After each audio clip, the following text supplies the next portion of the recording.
Entrepreneurship is about recognizing opportunities, solving problems, and creating value. Today, I have the pleasure of speaking with Adam, founder of Cantrip, to discuss how these principles have shaped the company's growth. We'll explore how Cantrip identified a unique opportunity in the beverage industry, the decisions that fueled its success, and the insights Adam has gained as an entrepreneur. Adam, thank you for being here. I'm excited to learn more about your journey. Start us off, can you tell us a little bit about the journey and what kind of led you to the creation of Cantrip and where this idea or concept came from? Yeah. So I've been in the cannabis industry since 2015. I'm one of the few people from that era that basically graduated college and went directly into cannabis professionally.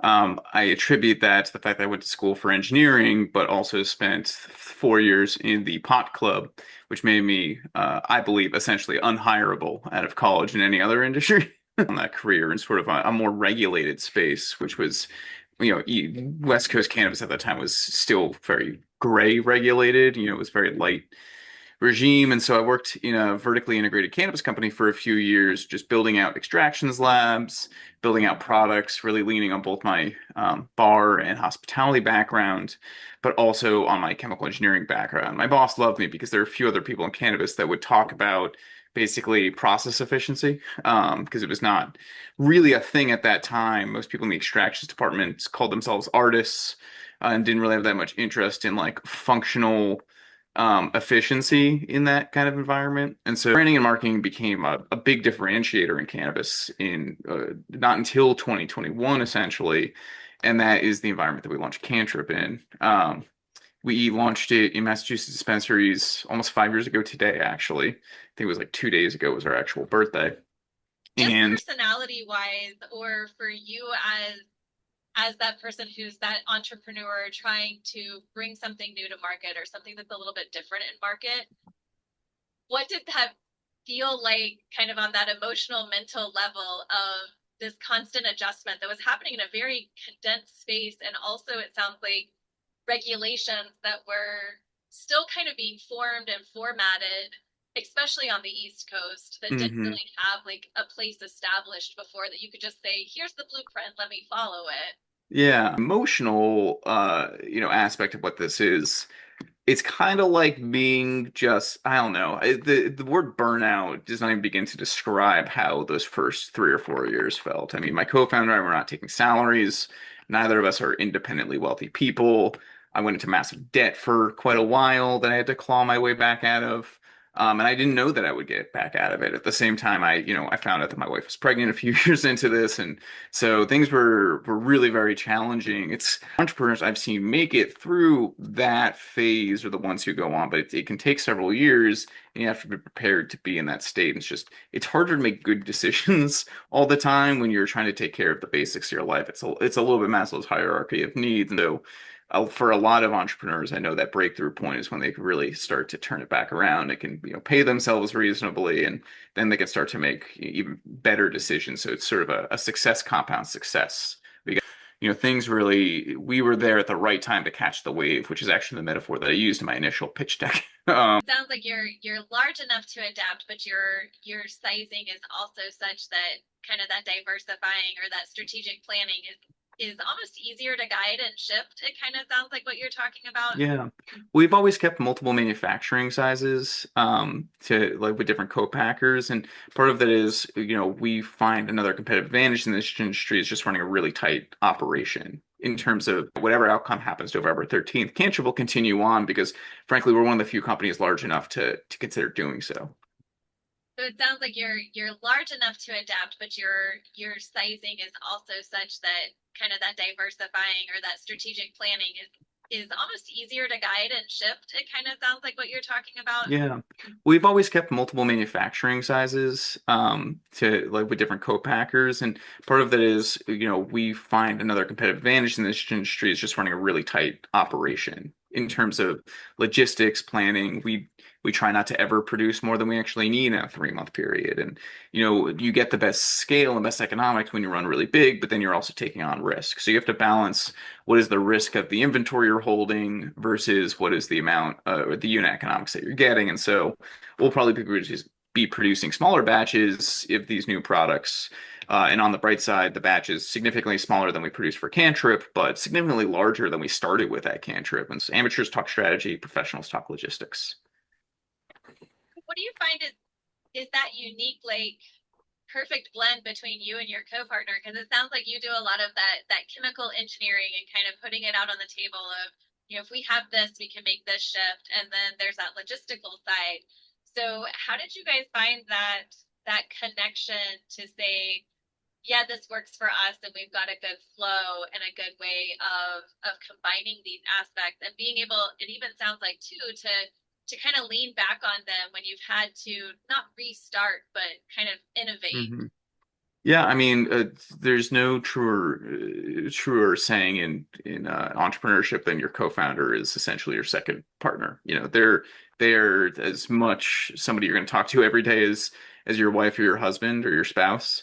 It is somebody that you have to, and frankly, I don't think we knew each other well enough when we did start this to know that that was going to work or not. And there's been, rough times and there's been good times. But really comes down to you trust this person. Do you trust each other to do the things that you said you were going to do? And, can you be honest with each other enough to provide feedback and, talk about what the balance needs to be? Communication and clarity are more important than trendiness and sharpness. Trendiness and sharpness are important for scale, but communication and clarity is the foundation of building brand trust. So as you kind of looked at that growth acceleration and how to organize your company and what you guys wanted to put out there, when you brought in the third person, what kind of trust or balance did you feel like you needed to create in that environment? And are you still working on that? Because it sounds like that may have been kind of a newer addition to your team. So what did that look like, bringing in another person kind of to sit on Hmm. the Yeah. Well, it was clear that we needed the extra sort of help in the marketing function that, Dylan kind of runs sales. I still, in a lot of ways, run the marketing team, but in essence, Jennifer, runs the marketing team in a way that's really important. And that comes down to, hiring is not necessarily just about putting butts in seats, which like I said, at those level of functions, you need to be able to trust somebody fully because startups, and I've been in startups my entire career, pretty much entirely cannabis startups, it really comes down to you can't spend all of your time chasing people. You can't hire people that you can't trust to just do their job. That doesn't mean you don't check in. That means doesn't mean you don't connect and work on things. But we recently hired a digital marketing manager, which is our second that we've ever hired. The first one didn't work out is because if I wasn't telling him what to do, he wasn't doing anything. This new one, our launch for this new product had to be delayed by about 3 weeks, and we had been spending a fair amount on top of funnel with the intention of switching that to mostly conversion or more conversion. And without me even telling her, she just took down that spend. She realized, okay, we're about 2 weeks out. We'll need this much top of funnel. Let's take down that budget and save that money for later. A bad digital marketing manager, a bad startup employee would have just sat there and waited for me to tell them, hey, this is too much spend. An active employee is needed. And that's what you're really screening for when you're trying to build a team and hire people. Are they engaged with the material? Are they interested in what they're doing? They don't even necessarily have to care about the subject matter, in my opinion. Like, not everybody who you need to work with you is going to care deeply about cannabis. It's a huge bonus if they do, but that's not what matters. Do they care about the brand? Do they care about what they do? Like, is work important to them, right? Are they going to put in the extra hours when necessary? As someone who has spent his entire life in startups, I don't believe in necessarily working extra hours for the sake of working extra hours. I believe in saving that time for when you do have a sprint and you need to get something done. And that has been 2026. 2026 is going to be the toughest year I think that we have had on record. Not not to leave behind the days where like I was just majorly stressed out, but we have more to do this year and more cards stacked against us than ever before. So we need to do more with less. We need to tell our story better than ever, and we just can't afford the mistakes that often come when you're less experienced. But 5, 6 years into this thing, I feel more confident in navigating those waters. So I know a lot of entrepreneurs, it's kind of like, this is mine. I want to hold on to it. I want to kind of have that feeling of control. And they Hmm. really struggle with like, how does delegation work? How do Hmm. things go out? And I heard you say, well, I've given Jennifer a lot of the marketing I still have a piece of it. Like I'm still involved Hmm. in it. I'm still there. So when you looked at delegation, like what did that feel like for you to say, okay, I'm gonna trust, I'm gonna push this to somebody else. It's okay. What did Hmm. that take for you to really build that? Yeah, I think this is an interesting part where I don't know if it's because I've been in startups so long, but I actually don't struggle with delegating. Okay. I frankly prefer it. I still take on part of the marketing stuff with alongside Jennifer, but I don't necessarily get in the way of her briefs and things like that. As the founder, there's no such thing as a founder-led brand that where the founder doesn't have to be on camera and be the face of the brand. And so there's a lot of aspects to marketing which just involve being from my voice. And so those are the things where I really, do need to get back involved or mostly screen while people are learning the kind of copy style that I would write, the kind of things that I would say, and making sure that those parts are being communicated. I also have to be the first and foremost defender of brand and make sure that the wins from somebody else on the team, say on the sales team, aren't blowing the brand off message because they really think that something should be done. Now, Jennifer's actually really good at defending that, and that's again one of the reasons I hired her. But a weaker, creative person might let themselves get trampled by somebody else's opinion on the team. And so my job is to make sure that that doesn't happen. It's also to make sure that the team has the resources. In the startup world, they call it the clutching your Legos problem or something similar to that, where a toddler will grow up with their Legos and they don't want to give up their Legos because they're so used to working with them. I'm very much the opposite. I have plenty to do. Like on most days, I don't need to keep myself entrenched in every detail, but I do need regular check-ins. And that's really what a team is about. A team is about communication. Like every aspect from beginning to end needs to be everybody's on the same page. They understand what's going on.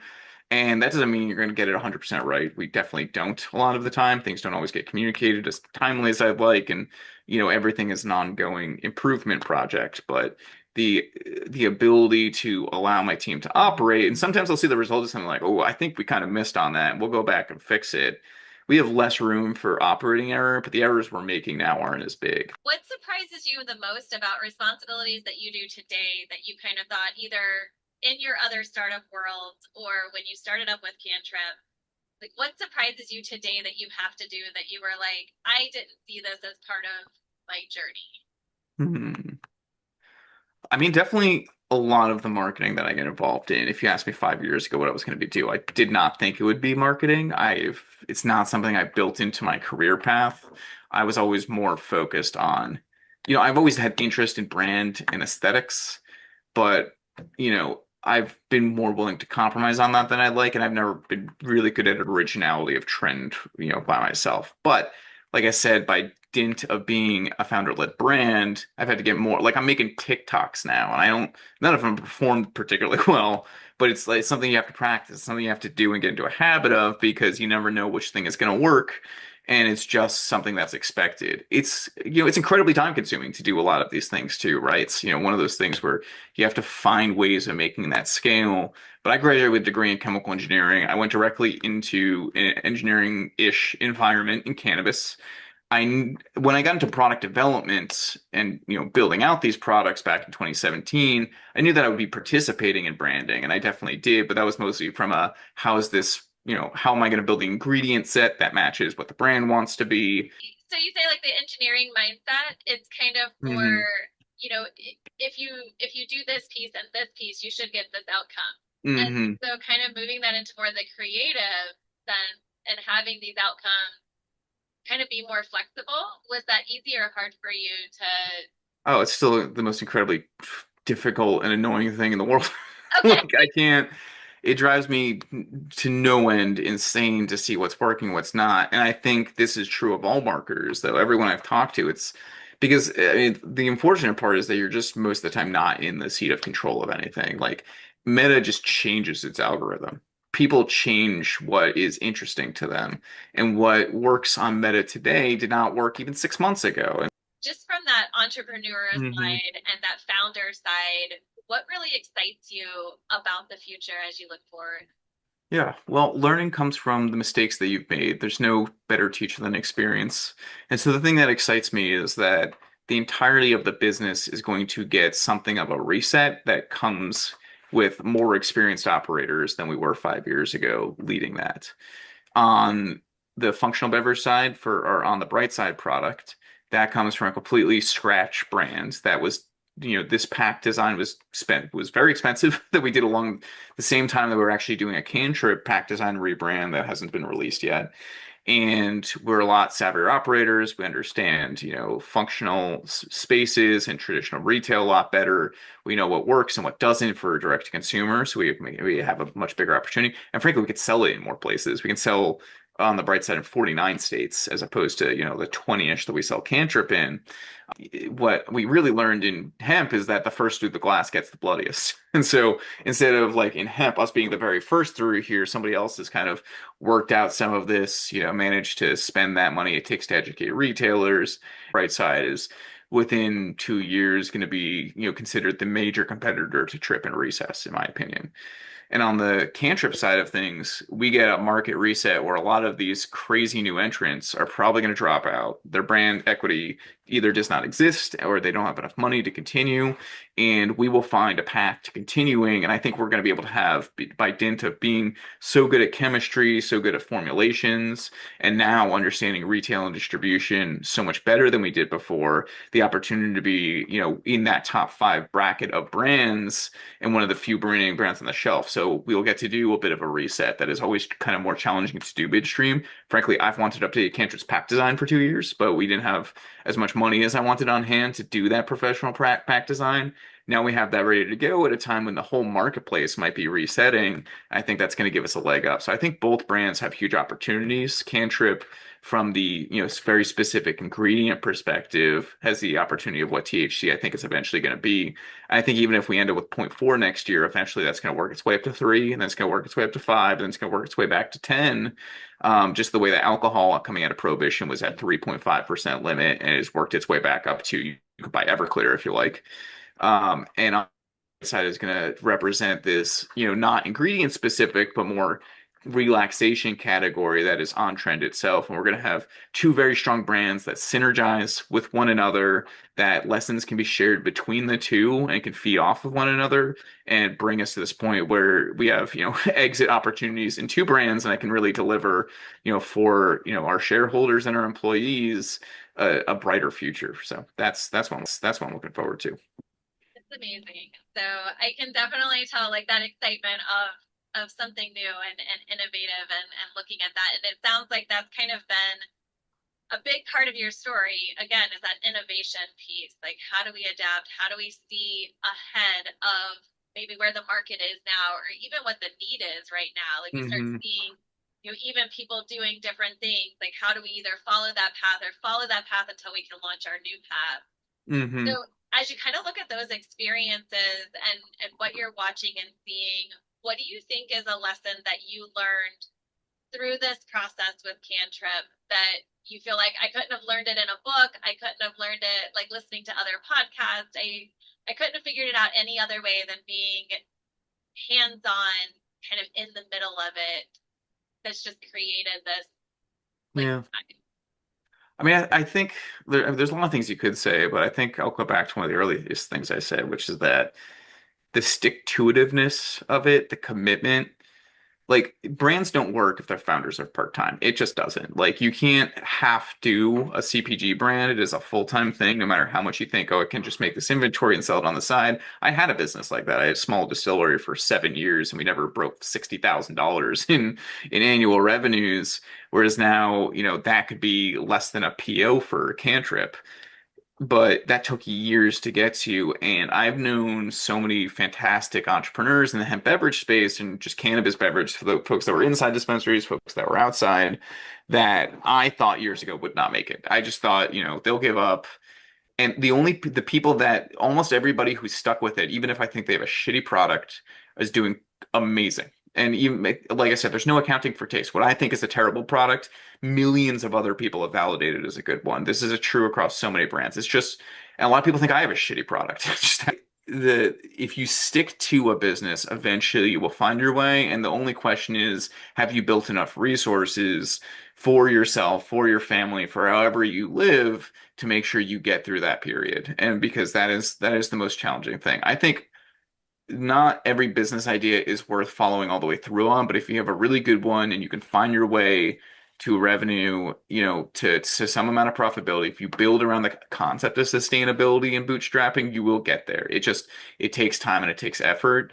And if you're gonna fail, you may as well, fail faster. Just do it. It's hard to figure out if you have a shitty idea or not, but for the most part, like I know a lot of people have started businesses, not that many have had to give up. I think most of them who have stuck with it for at least 3 years have found their way. But people are often. I think it's also just surprising how much revenue you really need to do in order to start paying people at your company because labor is expensive. That's one of those things that like you can see on a spreadsheet, but doesn't really materialize in your head until you're paying everybody else by yourself.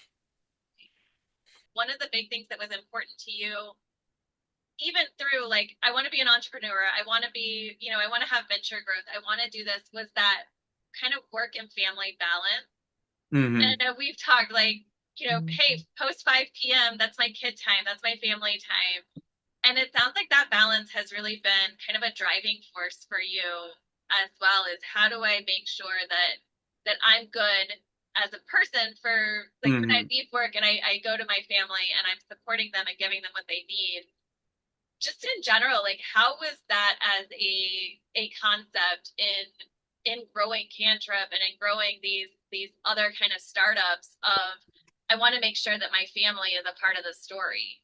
Yeah. I mean, it's a good question because to be honest, I could not have started Cantrip after I had children. Like the amount of time that I had to put into this business, like there's no amount of money or success in this business that would replace the time spent with my children at this age or any age, but particularly this age. You don't get another year of your kids being a baby. And like there's no amount of like I said, success that would replace that for me. And I think it keeps people, whoever you are, finding work-life balance is important. I have seen so many people burn right out of the cannabis industry, burn out of startups, generally speaking.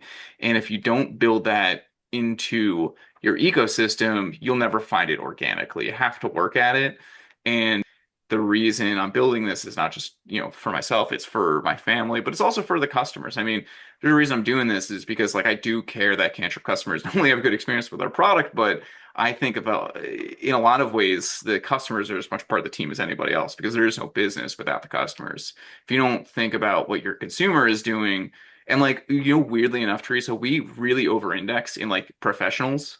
Like we have this software called Outer Signal, which does like sort of consumer insight intelligence on all Cantrip customers directly connected to Shopify, and then it sorts it into personas and like the working professional is like one of the largest proportions, which I wouldn't even expect because we make so many sugary sodas that you wouldn't expect that a lot of like smart business people are willing to put that much sugar in their bodies, but surprising amount of us are. And it's just honestly, I feel like there's a connection between just me and my business partner, like who we are spiritually has somehow found its way to our consumers. Well, thank you, Adam. Again, I really appreciate like all of the insight, all of the information.